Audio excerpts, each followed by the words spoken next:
तो हिंदी माध्यम के बच्चे आपस में, जैसे क्लास में एक बच्चा बहुत पढ़ने वाला है, उसको बाकी बोलते हैं पढ़ाकू, पढ़ाकू, हलाकू, डाकू, ऐसे होता है ना। तो ऐसे जो बहुत पढ़ने वाला बच्चा, उसका नाम है पढ़ाकू। तो आजकल पढ़ाकू बोलते नर्ड, कि हर समय पढ़ने में लगा रहता है, ऐसे कोई जिंदगी है ही नहीं इसकी, खाली किताब में घुसा रहता है, इसको ना पार्टी वार्टी से मतलब है, केवल पढ़ता है। तो उस तरह का नर्ड है एक ये नटराजन। एक दूसरा है वो छिछोरा सम्राट है, उसका नाम है मनीष। मनीष आमतौर पर लिखते हैं पेट कटे वाले शब्द से, यानी कि इस वजह से, लेकिन इस कहानी में इसको इस तरह से लिखा गया है। दो स्त्रियां हैं, दो पुरुष हैं, तो दूसरियां भी आएंगी कहानी में। एक का नाम है तो विजय लक्ष्मी, पर उसका नाम चलता क्या है, विजी, तो वैसे इसका नाम क्या है, विजय लक्ष्मी। और दूसरी का नाम है मुक्की। तो मुक्की का पूरा नाम क्या है, नयनतारा मुखर्जी। अब ये मुखर्जी होता है कि मुखर्जी होता है पता नहीं, लेकिन बंगाल के लोग तो मुखर्जी ही बोलते हैं जनरली, यहाँ ख हो जाता है। 4 कैरेक्टर्स हैं। इनमें से जो विजी है, इसको आप समझ लें कि जो बहुत ही गोलू किस्म के लोग होते हैं, इमोशनल, भावनाओं से भरे हुए, जैसे कामायनी की श्रद्धा, कामायनी पढ़ेंगे भी आप लोग आगे चलकर, नारी तुम केवल श्रद्धा हो, वो वाली। और मुखी बहुत रैशनल टाइप की है, कामायनी की इड़ा जैसी है, एकदम रैशनल। ये फैसले करेगी, अपना नफा नुकसान देखेगी, तराजू पे तौलेगी, कॉस्ट बेनिफिट, इसमें बेनिफिट है उसको चुन लेगी। और वो तो इमोशनल है, भला है बुरा है जैसा भी है, मेरा मनीष मेरा देवता है टाइप की, उसकी ये थियरी है। तो मनीष छटा हुआ एक नंबर का, अमेरिका की कहानी है। नटराजन पढ़ते पढ़ते अमेरिका पहुंचा है, फेलोशिप ले रहा है, पीएचडी कर ली है, अब ये वहां पर एक अच्छी नौकरी में आने वाला है, भारत जाएगा तो भी अच्छी नौकरी में रहेगा। तो वेल सेटल्ड नर्ड है, खूब पढ़ाकू टाइप का इंसान है, रोचक इंसान नहीं है। आप इसके साथ आधा घंटा बैठ के बोर हो जाएंगे, इतना इतना बोर किस्म का इंसान है, लेकिन भरोसेमंद है, धोखा दे ही नहीं सकता, चाहे तो भी नहीं दे सकता है, इतना विनम्र कह लीजिए, दब्बू कह लीजिए, बेसिकली दब्बू समझते हैं, सबमिसिव, डरपोक टाइप का आदमी। तो बेहद दब्बू, बेहद पढ़ाकू, बेहद सेंसिबल, बेहद डिपेंडेबल, जिसको हस्बैंड मटेरियल कहते हैं आमतौर पर ना, उस तरह का ये है बॉयफ्रेंड मटेरियल मनीष। स्मार्ट है, बाइक चलाता है, लंबी लंबी जुल्फे हैं, दिखता बहुत अच्छा है, सिगरेट ऐसे पीता छल्ले बना बना के, तो उससे लड़कियां मर मर जाती हैं, लेकिन भरोसा नहीं करती, ये भरोसे के लायक नहीं है। ये 2-4 दिन शाम गुजारने के लायक है, जिंदगी गुजारने के लायक नहीं है। और वो जिंदगी गुजारने के लायक है, शाम गुजारने के लायक नहीं है। तो जब लोग अपनी शामों से थक जाते हैं 30-32 की उम्र में, लगता है कि अब एक किनारे की जरूरत है, किनारे के तौर पे ऐसे लोगों की तलाश की जाती है जो शांत प्रकृति के हो। तो नटराजन उस तरह का व्यक्ति है। दोनों रूममेट्स हैं, फ्लैटमेट्स हैं, ठीक।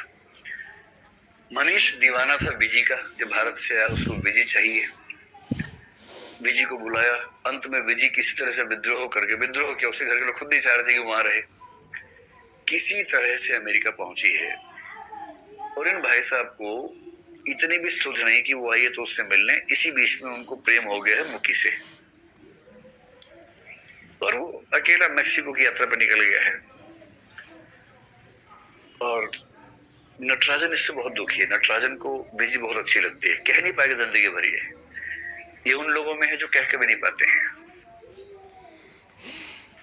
ऐसे कुछ लोग होते हैं, उन्हीं के लिए 14 फरवरी का पवित्र दिन मनाया गया है कि कम से कम उनको प्रेरित किया जाए कि भाई कह दो वरना वो जिंदगी भर मन में रखते हैं, और बाद में जब संधि समधन बनते तब कहते हैं अजब सी उलझन है, सामने बैठी समधन है। उस दिन फिर वो गीत में, उस दिन चेहरे पे आता है कि अगर पहले कहा होता तो संधि समधन ना बनते।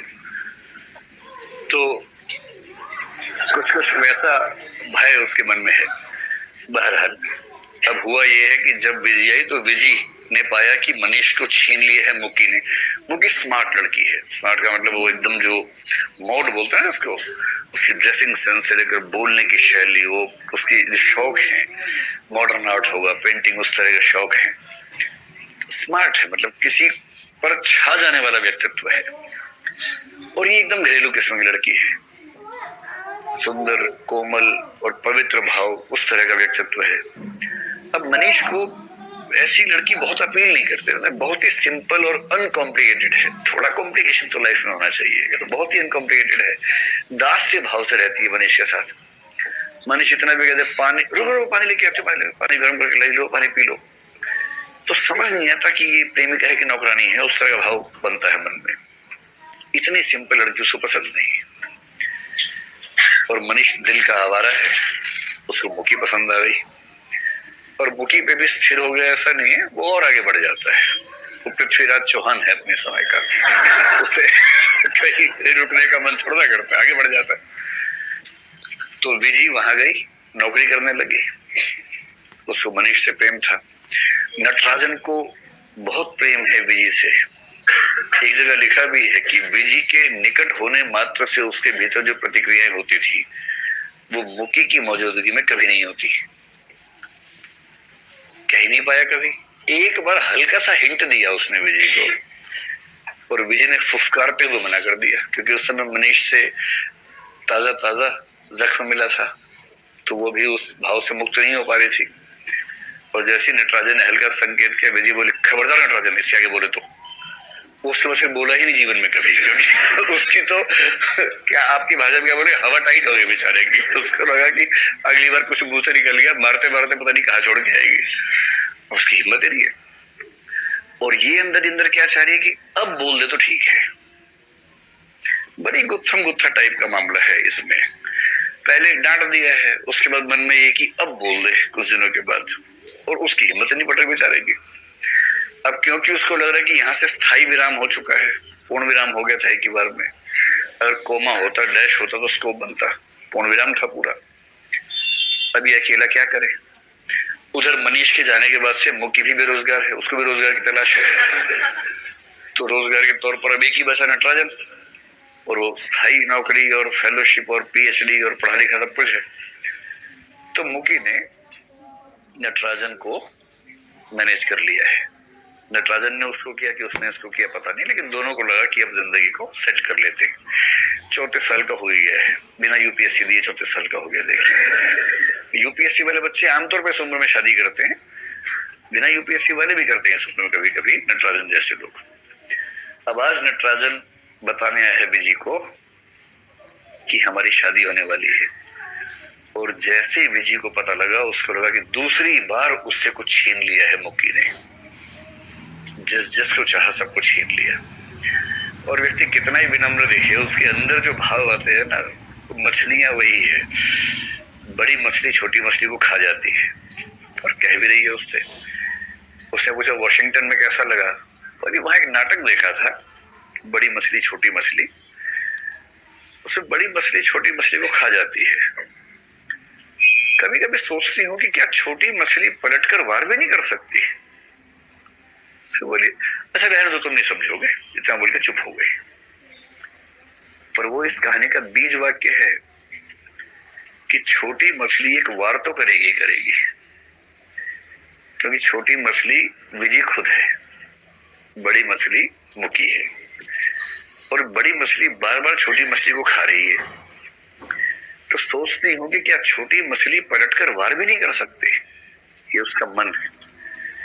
उसका मन करता है कि मुकी का मुंह नोच ले, उसका मन करता है कि मुकी को उसके फ्लैट में आग लगा दे, धुआं निकले और उस धुएं से तड़पती हुई मुकी चीखे चिल्लाए, और उसके चिल्लाने से उसकी आत्मा को शांति मिले।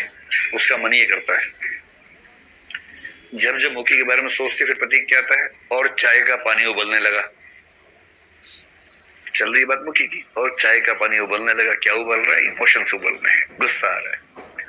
खैर नटराजन चला गया। जब से इसको पता लगा कि शादी हो रही है, इसको चैन नहीं पड़ रहा कि इतना भी सीधा होना ठीक नहीं है कि जब देखो जो देखो वैसे यूज कर लेता है। तो विजी जैसी भोली भाली लड़की अंत में एक गेम प्लान करती है, और उस गेम का मुख्य उद्देश्य वही है कि छोटी मछली पलटकर जवाब तो दे। तो वो नटराजन के पास गई और नटराजन से उसने कहा कि सोचती हूँ कि भारत ही चली जाऊं, अपने लोग अपने ही होते हैं। तो उसने कहा, मतलब वो तो हमेशा इस भाव में रहता है कि मैं तुम्हारे लिए क्या कर दूं, और तुमने एक बार हल्का सा हिंट दिया होता ना कि अब तुम हाँ करने के मूड में हो,